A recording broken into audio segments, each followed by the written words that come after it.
우리 한번 박수 한번 해드립시다. 정말 아름다운 찬양 감사를 드립니다. 우리가 마태복음을 읽는 거는 기본이 뭐를 얘기를 해야 되냐면 예수 그리스도가 본 나라에 왔어요. 근데 본 나라 이스라엘 사람들이 예수님을 죽였다는 사건이 있습니다. 그러니까 마태복음은 누가복음하고는 너무너무 차이가 나요. 누가복음은 예수님을 모르는 이방 민족에게 그리스도께 오려고 편지를 썼지만 이 마태복음은 내 민족, 내 사랑하는 하나님께서 부르시는 그 은혜에 다시 돌아오게 하려고 이제 우리가 십자가에 못 박혀 죽게 한 그 예수 그리스도께 돌아오려고 편지를 쓴 것이 마태복음이다 하는 것을 여러분 기억하셨으면 좋겠어요. 그래서 마태복음에는 시작부터가 어떻게 했냐면 예수님이 본향이었던 베들레헴 자기 고향에 오셨는데 베들레헴 사람이 예수님 영접지 않았어요.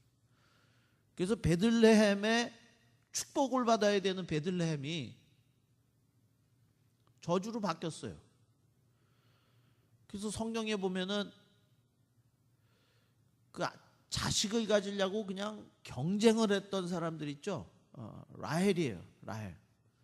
얼마나 자식을 가지려고 경쟁을 했는지 모르는데 그 자식이 마치 라헬이 자식이 없어서 우는 것 같은 그 통곡 소리가 베들레헴 성에 가득했더라. 그렇게 얘기하고 있어요.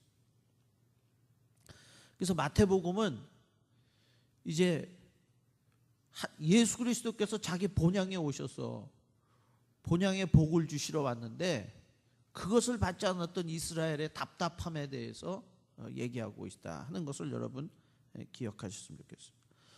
그런데 오늘 마태복음 3장은 예수님의 시작 전에 있었던 일을 얘기를 하고 있어요.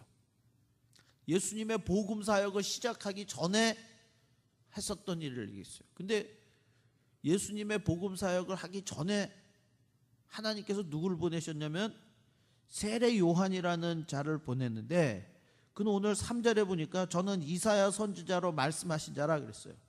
예수 그리스도가 오기 전에 하나님께서 선지자 하나를 보내셔서 예수님과 사역을 같이 하시기를 원하셨던 하나님의 뜻에 대해서 이사야가 이 세례 요한에 대해서 얘기하고 있다고 가르치고 있어요.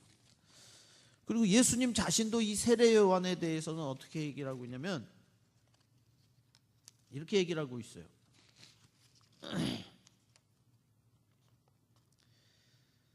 마태복음 11장 18절 19절 보십시다. 파워포인트 쭉 넘어갔어요. 마태복음 11장 18절에서 19절. 요한이 와서 먹지도 않고 마시지도 아니하매 저희가 말하기를 귀신이 들렸다 하더니 인자는 와서 먹고 마시며 말하기를 보라 먹기를 탐하고 포도주를 즐기는 사람이요 세리와 죄인의 친구로다 했어요. 여러분 이 말씀을 받으시면서 어떻게 받으실지 모르지만 제 눈에는 쌍끌이 복음이라는 뜻으로 보여요. 따라서 쌍끌이 복음. 그 어부들이 배로 그물을 끌 때 이쪽 끝하고 저쪽 끝을 양쪽을 떨어뜨려 가지고 잡아당깁니다. 그리고 무거운 줄을 양쪽에다 해가지고 배로 잡아당겨요. 그러면 그 그물 양쪽 끝에 들어오는 모든 고기는 다 긁어모으는 걸 이 쌍끌이 노획이라 그러죠. 그러니까 하나님께서 예수님께서는 이쪽 끝이었고 세례 요한은 어쪽 끝이었어요? 저쪽 끝이었어요. 그래서 이쪽에 걸리든지 저쪽에 걸리든지 해서 그 안쪽에 다 걸리기만 하면 그리스도에게 오는 사역을 하셨어요. 그래서 예수님은 포도주도 드시고 잔치집에도 잘 가시고 예수님은 그 식사도 잘 하시고 그러셨어요. 그런데 오늘 성경에 보니까 세례 요한은 먹지도 않고 마시지도 않고 술도 안 먹고 세상 말로 담배도 안 피고 그 집도 없었어요. 그리고 나서는 광야에 살면서 마치 옛날에 엘리야가 그 산중에서 사는 것 같이 그냥 가죽 하나만 입고 세상과는 완전히 동떨어진 삶을 살았어요. 그러면서 그의 경건한 삶을 통해서 은혜 받는 사람들이 오게 하려고 그 한쪽 끝에 있게 하시고 본인은 즐거운 사역과 기쁜 사역을 감당하기 위해서 먹고 마시고 잔치집도 가시고 하셨지만 그 양쪽의 극과 극을 통해서 이스라엘을 구원하시기 위해서 주셨다는 거예요. 근데 오늘 주시는 말씀이 뭐냐면 예수님도 부인했고 누구도 부인한 거예요? 믿지 못했었던 사람이. 세례 요한도 부인했어요. 그러니까 예수님께서는 뭐를 얘기를 하냐면 자기를 거부할 때 예수님께서 성전에서 정화 작업하시고 성전에서 막 복음을 가르치실 때 바리새인들과 사두개인들과 제사장들이 와가지고 네가 무슨 권세로 그러냐 그럴 때 예수님께서 꼭 물으시는 말이 있어요. 세례 요한의 세례가 어디로서 왔느냐? 하늘로서 왔느냐? 사람에게서 왔느냐? 그걸 물어요. 근데 대답을 해야 못해요. 못합니다. 왜요? 많은 이스라엘 사람들이 세례 요한은 하나님께서 보내신 줄 알았어요. 그래서 그에게 나가서 세례를 받았어요. 그런데 예수님을 정죄하던 사람들은 세례 요한을 하나님을 보내신 사람으로 받질 않았어요. 그래서 그들은 세례 요한도 받지 않았을 뿐 아니라 예수님의 복음 말씀도 받지 않고 세례 요한도 죽였지만 실상은 예수님도 죽이는 그런 일을 했다 하는 것을 성경이 가르쳐주고 있다는 거예요. 이해하시겠죠? 이해가 안 돼도 할 수 없고 그래도 이해는 갑니다. 자, 그런데 오늘 세례 요한이 뭘 얘기를 하고 있느냐? 근데 오늘 보니까 성경이 이렇게 얘기했어요. 이때 예루살렘과 온 유대와 요단강 지방에서 다 그에게 나와 자기들의 죄를 자복하고 요단강에서 그에게 세례를 받았다라 그랬어요. 자, 그런데 오늘 보니까 이 세례 요한이 아주 성령 충만하고 하나님의 은혜 충만해가지고 막 복음의 말씀을 전하니까 막 그 말씀에 그냥 막 마음에 찔려가지고 이제 새로운 사람이 되겠다고 결단을 하고 세례를 받았어요. 많은 무리가. 그런데 오늘 다른 무리에 대해서 얘기하고 있다는 거예요. 다른 무리인데 오늘 뭐라고 얘기를 하고 있냐면 이렇게 돼 있어요. 7절에 요한이 많은 바리새인과 사두개인이 세례를 베푸는 데 오는 것을 보고 이르되 독사의 자식들아 누가 너희를 가르쳐 임박한 진노를 피하려 하더라. 그러므로 회개에 합당한 열매를 맺고 속으로 아브라함이 우리의 조상이라고 생각지 말라 그랬어요. 자, 그러니까 오늘 다른 무리가 있었어요. 그걸 성경이 보니까 바리새인과 사두개인들이 그 세례 베푸는 데 왔었어요.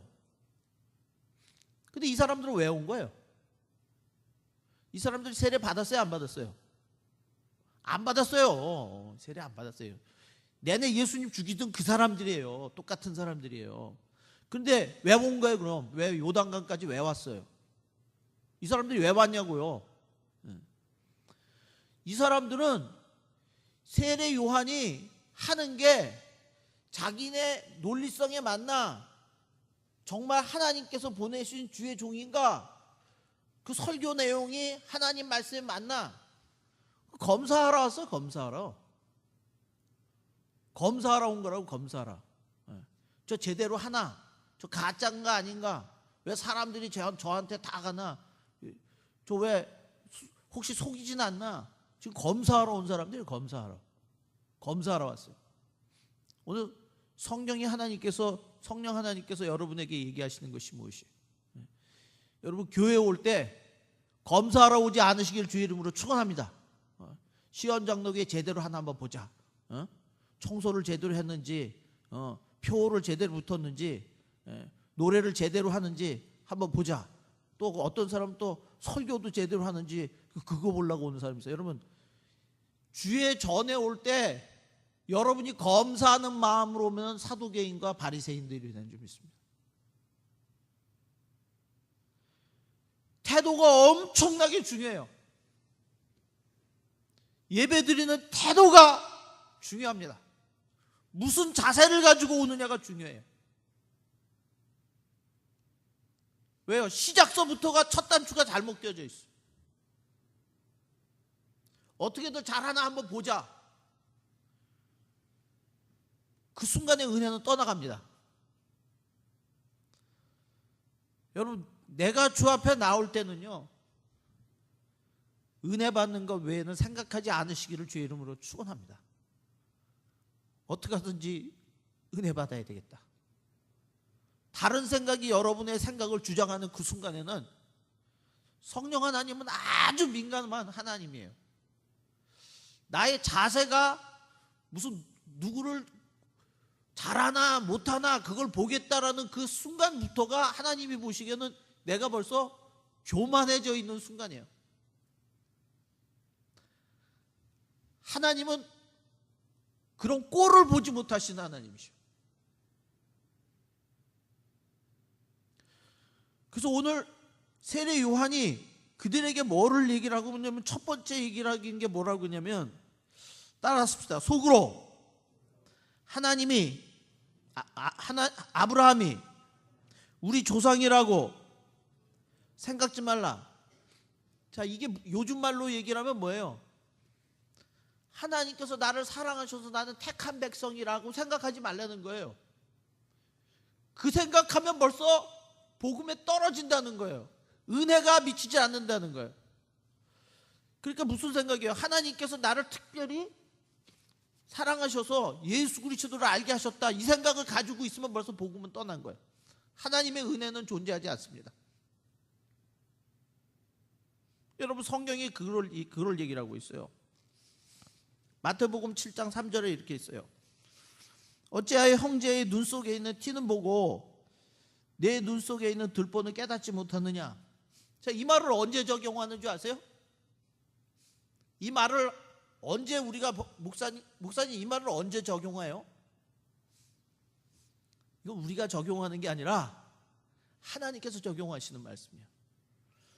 내가 성도들을 보고 순간적으로 저 못난 게 뭐 제대로 하는 게 없다, 벌써 남을 판단하고 남을 정죄하는 생각이 조금이라도 들어가면 하나님께서 너를 어떻게 생각하시냐면, 그 순간에 하나님께서 너를, 야, 네 눈에는 들보가 들어있는 놈이 지금 널 누구 쳐다보고 있냐, 그렇게 얘기하고 있어요.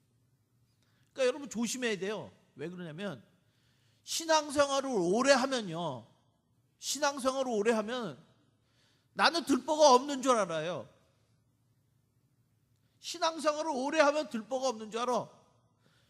그리고 저같이 목회자가 되면은요, 나는 하나님께서 좀 나아서 하나님께서 목사를 부르셨지, 이런 생각이 은연중에 드는데 그 순간에 뭐는 떨어진다고요? 그 순간에 은혜는 떨어지고요, 하나님 보시기에 너 교만하구나, 그렇게 생각하신다는 거예요. 그러니까 여러분, 우리가 누구를 판단한다는 그 순간부터가 우리의 무슨 생각이 들어가서 그렇게 되냐면 교만한 마음이 들어가서 판단한다고 성경이 얘기하고 있다는 거예요. 그러나 실상 우리가 죄 없는 존재인가? 죄가 너무 많아요. 죄가 너무 많아요. 그래서 지난번에 크리스마스 때 제가 설교해 드렸을 때, 우리가 구원받은 것은 우리가 잘나서 구원받은 게 아닙니다. 불쌍해서 구원해 주신 거예요. 따라서 하십시다. 내가 구원받은 것은 하나님께서 나를 불쌍히 여기셔서 구원해 주셨다. 그래서 제가 그때 에스겔서 3장 30절을 파워포인트를 했어요. 어느 사람이 길을 가고 있어요. 전쟁이 났어요. 애가 길거리에서 깐난 애기가 막 울고 있어요. 부모도 없어요. 옷도 없어요. 요즘 같은 겨울이었나 봐요. 그리고 막 우는데 가는 군인이 너무 불쌍한 거야. 너무 불쌍한 거야. 그걸 데려다가 씻기고 옷을 입히고 나중에 그냥 황후 자리까지 앉혔어요. 근데 그 애가 자기가 어디서부터 왔는지를 깨닫지 못했어요. 그래서 예수님께서 그 얘기를 하시는 거예요. 너희가 구원받은 것이 내가 보기에는 과거 길거리에 버려진 자들 그것 때문에 내가 구원을 받았다. 그 메시지를 우리에게 주시는 거예요. 믿습니까?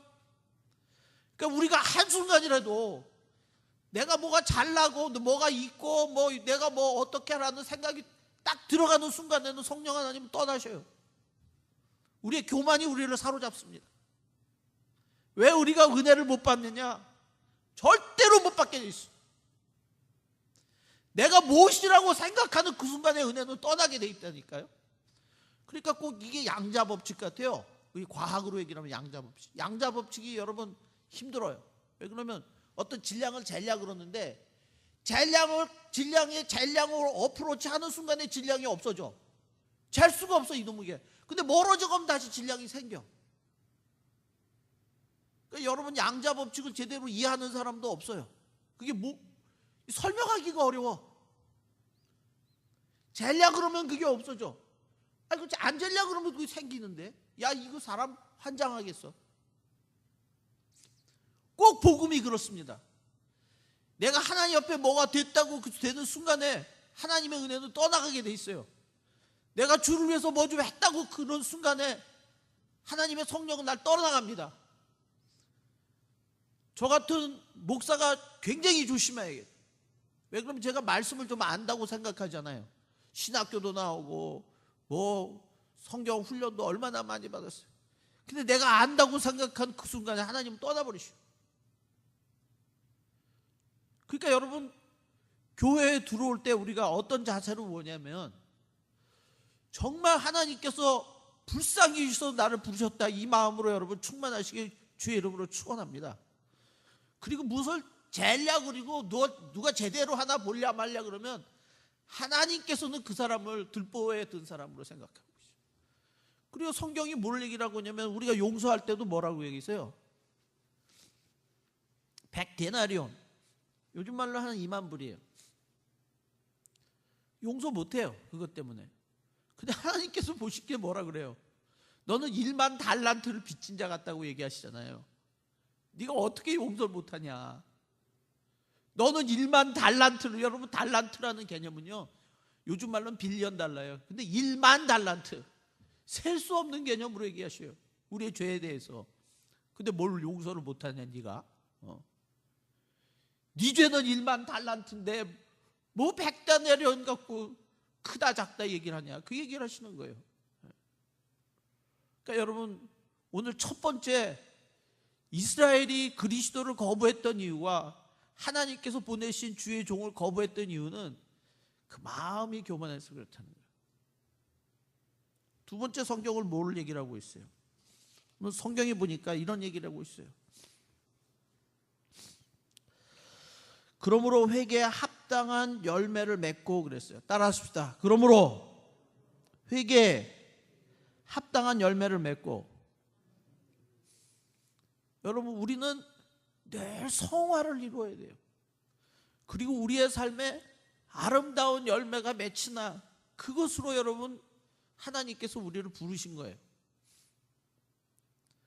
그런데 대부분이 어떻게 신앙생활 하냐면요 과거에 맺어 놓은 걸 가지고 생각해요. 오늘 성경은요 진행형으로 되어 있어요. 그러므로 회개에 합당한 열매를 맺어 나가라는 거예요. 맺어 나가라는 거예요. 과거에 맺었으니까 랄랄라 하지 말라는 거예요. 여러분 지금 이 종교적인 지도자들이 성경에 보면은 나중에 이런 말이 있어요. 우리가 일주일에 2번씩 금식하고 하나님 앞에 11조를 드리고 그러니까 엄청나게 종교 생활을 잘했어요. 엄청나게 종교 생활을 잘했어요. 요즘에 말하면은 다 장로님, 목사님 감이고 신학교 교수들 감이에요. 그런데 하나님이 보시기에는 아니라는 거예요. 하나님이 보시기에는 아니에요. 왜요? 이 사람들의 공통점은요 다 과거형이에요. 내가 뭐뭐 했었는데 뭐뭐 했는데. 여러분 신앙은 진행형이 돼야 되는 줄 믿습니다. 미래형이 돼야 돼요. 오늘은 아무것도 아니고, 오늘 되돌아본 건 아무것도 아니고, 오늘서부터 더 나은 미래를 향해서, 더 나은 것을 향해서 전진해 나가는 것이 신앙의 태도인 줄 믿습니다. 여러분, 과거를 돌아보고 내가 했던 것은 망하게 돼 있어요. 몇 주 전에 제가 교회 헌금 통계들을 다 정리해야 될, 서류들을 정리해야 될 일이 있었어요. 그래서 연말이 돼서 그 서류를 막 정리했더니, 야, 우리 교회가 한 주에 막 6,000불씩 헌금이 들어온 적이 있었더라고요. 할렐루야. 야, 그래서 그러면서 그거 보면서, 야, 우리 시온 장로교회가 참 대단한 적도 있었네. 그런 생각이 들면서 제가 무슨 생각이냐면, 야, 그때 열심히 해야 될 걸, 그때 더 열심히 했었어야 될 걸, 그때 헌금도 많이 들어오고 뭐 교인들도 많이 들어오니까 제 마음이 교만했었나 봐요. 그때 초심으로 들어갔었어야 되는데 그 생각이 들더라고요. 그때가 교인이 다 나간 것 같이 이때가 정말 더 하나님 앞에 매달릴 때라고 생각하지 않고, 지금 막 요즘에는 막 주일도 새벽 예배 하잖아요. 할렐루야. 하나님 앞에 매달리더라고. 예. 그러니까 여러분, 우리가 과거에 내가 뭐가 됐는데, 과거에 뭘 했는데, 그럼 망하는 거예요. 그러니까 여러분, 2018년도 우리가 새로 보면서 과거에 내가 주를 위해서 했던 건 생각하지 마세요. 이제 나는 새로운 모습으로 주 앞에 달려간다. 새로운 모습으로 주 앞에 나가고 새로운 열매 맺는 사람이 된다. 그런 자세로 나가기를 주의 이름으로 축원합니다. 그것이 하나님께서 우리에게 원하시는 것이에요. 그러니까 여러분, 2008년도에 과거에는 어떻게 해도 이런 상관없어요. 내가 뭐 과거에 뭐 장로였는데, 목사였는데, 권사였는데, 여러분, 그것이 우리를 많게 만드는 거예요. 그리고 나서는 세 번째는 뭘 얘기를 하고 있습니까? 10절에 보니까 이렇게 했어요. 이미 도끼가 나무 뿌리에 놓였으니 좋은 열매 맺지 아니하는 나무나 찍어 불에 던지우리라 하겠어요. 자, 세례 요한은 예수님에 대해서 너무 잘 알고 있었어요. 그래서 우리가 예수님을 제일 먼저 확실하게 얘기한 사람은 세례 요한이에요. 그래서 성경이 요한복음에 예수님에 대해서 뭐라고 얘기를 하고 있냐면, 이렇게 얘기를 하고 있어요. 요한복음에 대해서 요한복음이 예수님을 보고 이렇게 얘기하고 있어요. 요한복음 1장 29절에 이튿날 요한이 예수께서 자기에게 나아가심을 보고 가로되, 보라, 세상 죄를 지고 가는 하나님의 어린 양이다. 이렇게 표현한 사람은 없어요. 세례 요한이 첫 번째였어요. 그리스도를 너무 잘 알아요. 그리고 오늘 뭐를 얘기를 하고 있냐면은, 그 신을, 나는 그 이거 신끈이에요. 신끈을 풀었다, 맸다, 그것도 감당하지 못하겠다는 거예요. 왜요? 그리스도가 너무 높으신 분이라서. 근데 오늘 그리스도를 제일 잘 알고 계신 분이 그리스도를 뭐라고 하냐면, 따랐습니다. 심판의 주로 알고 있더라. 여러분, 예수님은요, 심판하시는 주님이에요. 예수님 심판하시는 주님이에요. 그런데 제가 보니까 이런 생각들을 다 가지고 있어요. 지금은 막 이렇게 막 엉터리로 그냥 막 살아가도 심판은 맨 마지막에 하는 줄 알아요. 그리고 또 예수 그리스도를 믿으면 심판이 없는 줄 알고 있어요. 여러분, 시편 73편은요, 주께서 나를 날마다 징계하신다 그랬어요. 주께서 나를 날마다 징계하신다. 제가 그래서 새벽 예배도 그 얘기를 했어요. 사도 바울이 자기는 잘 사는 줄 알았어요. 아주 신앙생활 잘하는 줄 알았어요. 그러나 그의 삶에 엄청난 아픔이 있었는데도 그걸 몰라요. 그때 예수님께서 뭐라는 얘기를 하면, 가시채를 차기가 얼마나 힘드냐, 그걸 얘기를 하고 있어요. 그러니까 자기는 예수님을 잘 믿고 있었는데 하나님이 보시기에는 마치 사도 바울의 예수님 앞에 복음에 돌아오기 전의 삶은 하나님께서 뒤에다가 이 가죽으로 된 못을 박아요. 옛날에. 왜 그러면 말이 못된 버릇을 하잖아요. 말이 못된 버릇을 해요. 그 뭘 합니까? 뒷발질을 해갖고 사람을 찹니다.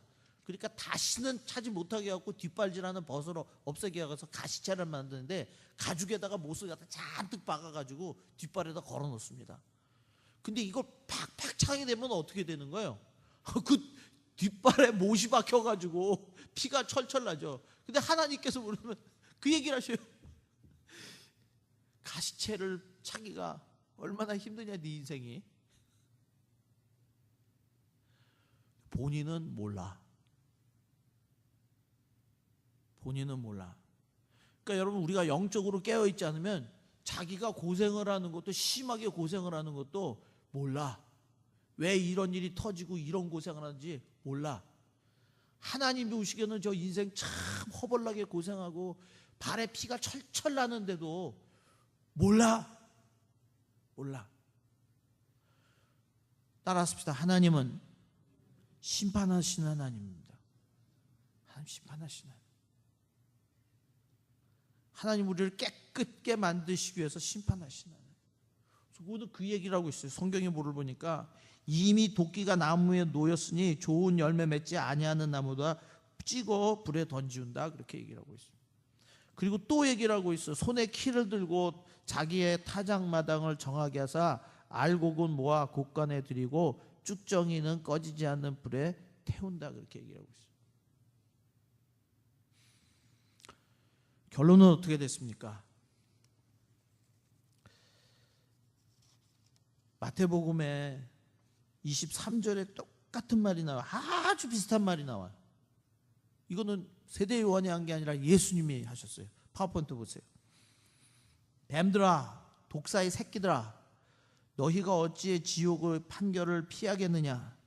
그러므로 의인 아벨의 피로부터 성전과 제단 사이에서 너희가 죽인 바 사가랴의 아들 죽인 바 바가랴의 아들 사가랴의 피까지 땅 위에서 흘린 의로운 피가 다 너희에게 돌아가리라. 내가 진실로 너희에게 이르노니 이것이 다 이 세대에 돌아가리라. 그 사람들이 그 사람들이었어요. 세례 요한을 저지하기 위해서 오고 이 세례 요한의 주신 말씀을 받지 않았어요. 망한 사람이 됐어요.